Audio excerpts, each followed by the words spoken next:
kind of just went, oh, yeah, they're Fitbits. And it just kind of came. That rarely happens, that shit comes to you on stage that you can then go, I'm going to use that. So I quickly went off stage and just jotted down a few things. What did I actually say then, you know?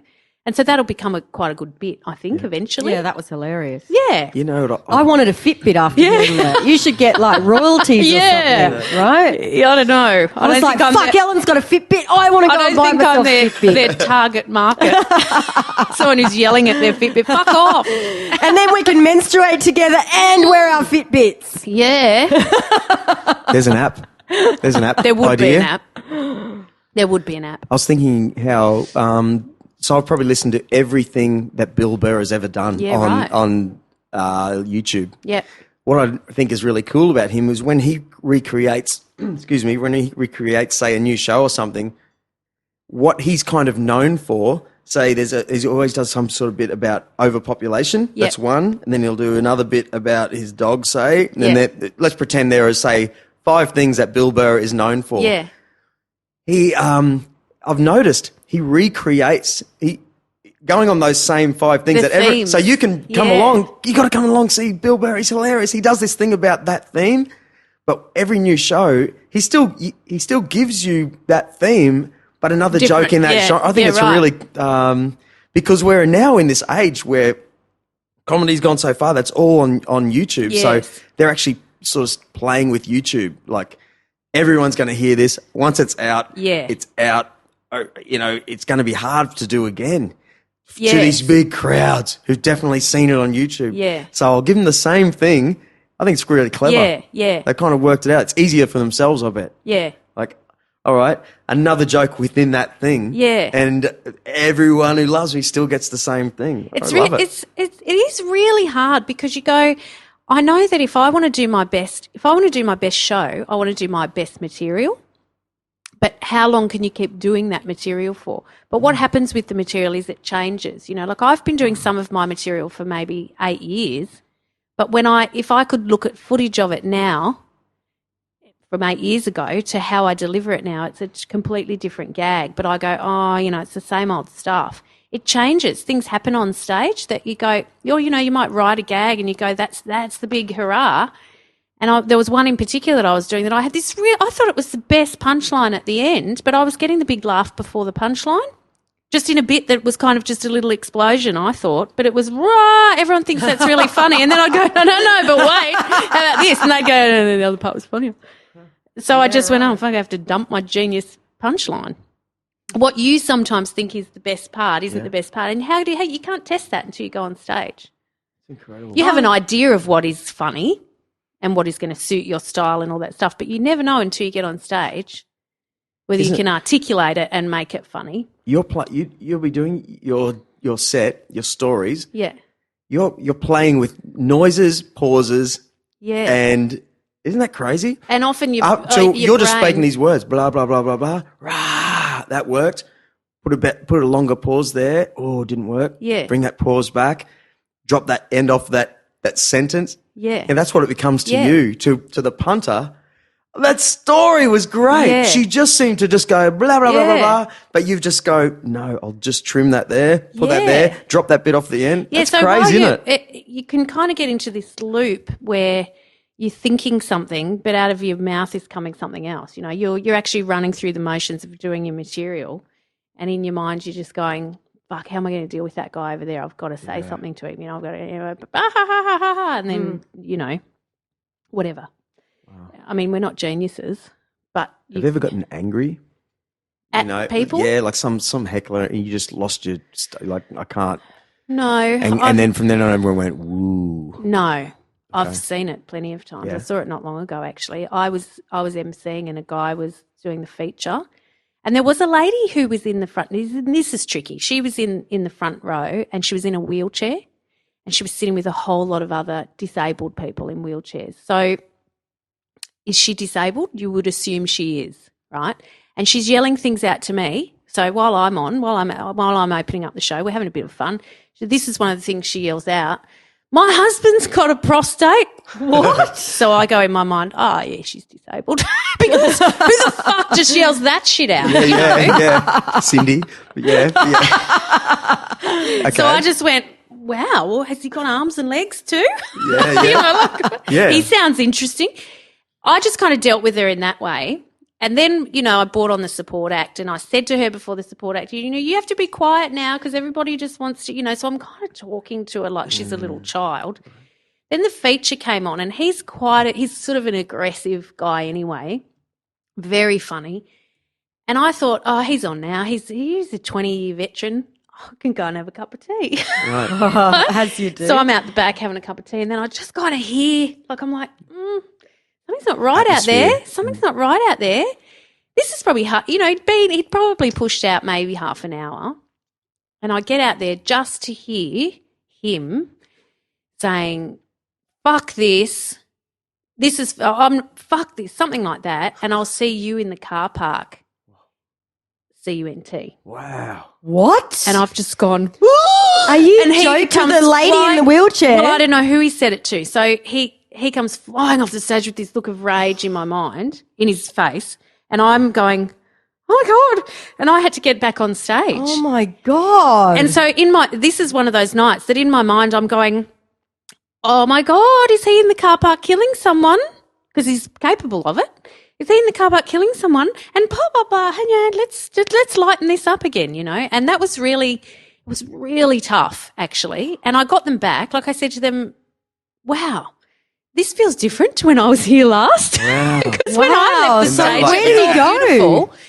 They were all really sweet. And then at one stage, like I started doing a gag and I just went, oh, sorry, I've completely fucked that up. Like, to be honest, I'm a little bit rattled. And they gave me this massive big cheer and I heard this bloke go, we love you, Ellen. And I went, oh, I love you too, all right. See you in the car park.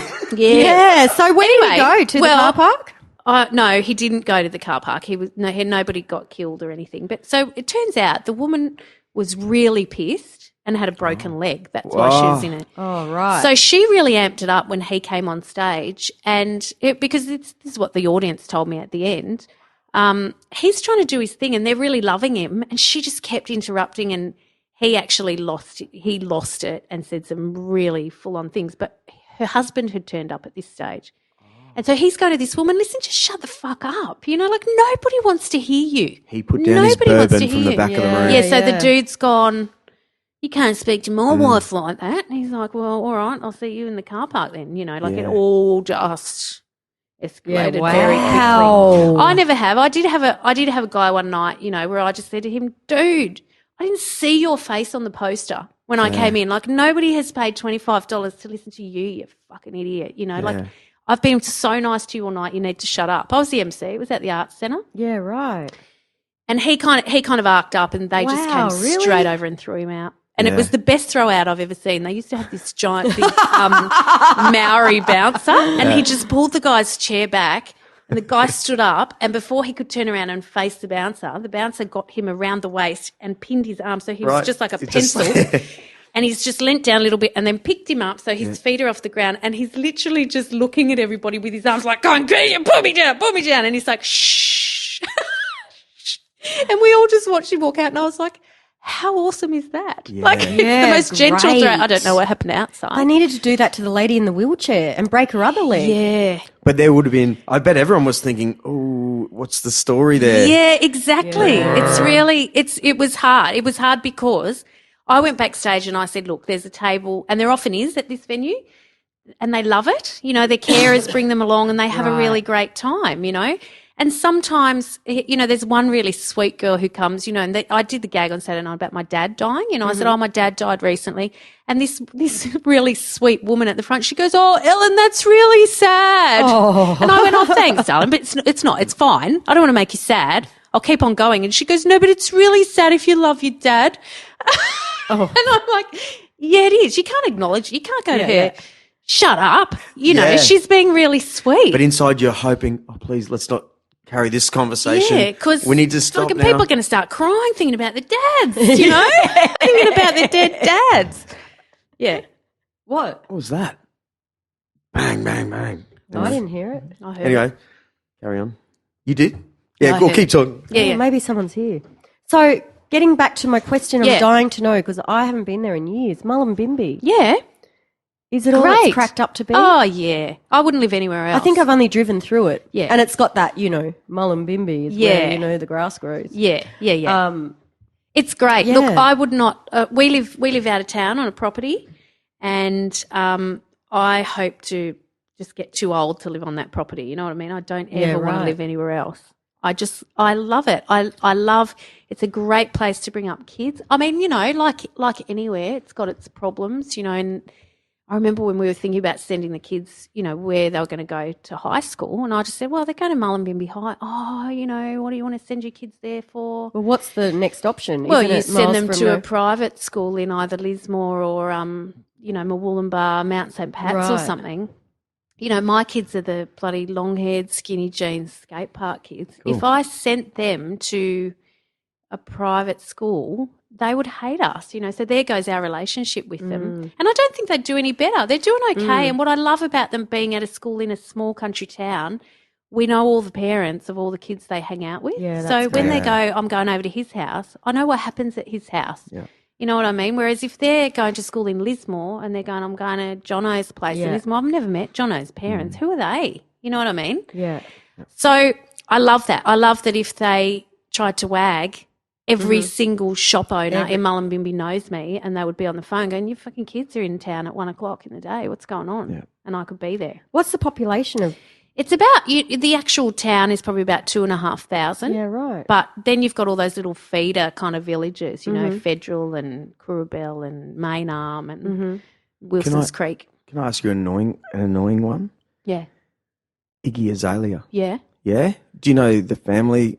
That story, if it's true, I don't think really want to believe it. Yeah, she of course she is. I've seen her she school is. photo. Yeah, she is. She is. Oh. Yeah, I do know her dad because her dad used to be a comedian, but I've never met her. Yeah, right. I mean, I love the story. Well, the story that I read right into, because my mate lives in LA now, and he told me just after her first record, she was only really young. Yeah. He saw her in the street, this Aussie girl who was big in Florida, and she's just about, he couldn't believe it, this blonde girl. And, so I saw her first, one of her first songs when it just came out, when no one really knew it over here, because of my mate in LA saying, dude, check this Aussie girl out. I think she's from the Gold Coast, right?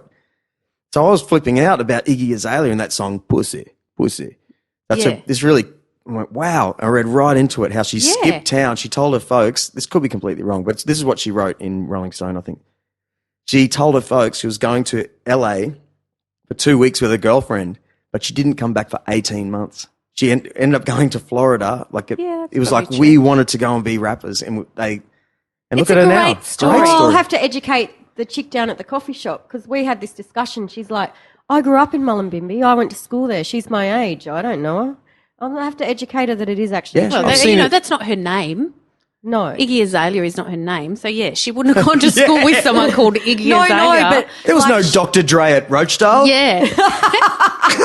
P. Diddy, I don't think it was. She clearly P. Diddy, knows are you what present? she looks like. Well, she didn't look like that either when she went to school, no doubt. No. Really? No, but I have seen her high school photo. Yeah, right. Yeah. Great story. It is a great story. Good on her. Yeah, awesome. And look, another powerful young woman, like going out there and really wanting it from a very young age and taking the bull by the horns and doing it. She's worldwide too. Yeah. I was in Japan in a supermarket. Her song is playing. That's crazy. The little town she came from. Yeah. To think. Yeah. It happened. I know. Well, we've also got Petrea Thomas, the swimmer. Yeah. Gold medalist. Come on. We've got our pool is called the Petrea Thomas Memorial Swimming Pool or something. Oh, great. There you go. And Ellen Briggs. Ellen Briggs. Mandy Nolan. Yep. Mandy Nolan as well? Really? All of us Mullumbimby. Really? Yep. Here's one. How bizarre. Akmal lived there for a while too. Mullumbimby. Tim Friedman from the Whitlams lives just in a... Really? He's got a place not far from Mullumbimby. Okay. Occasionally he's in the, coffee shop and I'll get a little bit close and have a sniff of him. Yeah, right. I've bored everyone with this story, but Mullumbimby's in the volcano. Yeah. You know? Yeah. There's something special about there that whole thing. There is something special about it. It's... you can go to towns and just go, this is a cute town, but there really is something special. And I remember I worked for the council, for Byron Shire Council, right? And we were walking up the main street. So I was with the mayor. I was the general manager's PA, and then there was another manager. So we're all suits, walking along. Now, cut to a week before that, I'm driving along in the pissing down rain, and I see this woman standing on the